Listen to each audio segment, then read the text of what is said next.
নমস্কার, আমি রতন জাজ।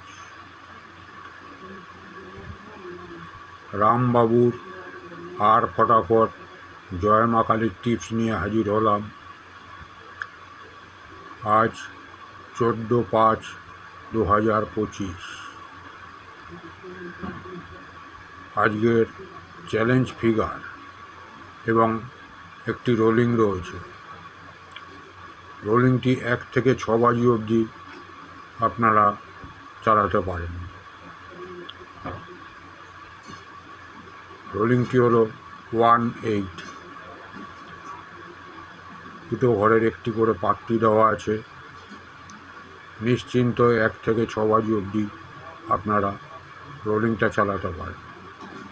এদিকে পার্ট বাই পার্ট 1 থেকে 4 অবধি 4টে করে ঘর এবং একটি করে পাত্তি দেওয়া আছে। আপনারা পার্ট বাই পার্ট খেলতে পারেন এবং রোলিংও দিতে পারেন। আমাদের সঙ্গে যোগাযোগ করতে হলে আমাদের ডেসক্রিপশান লিঙ্কে টেলিগ্রামের মাধ্যমে যোগাযোগ করতে পারেন।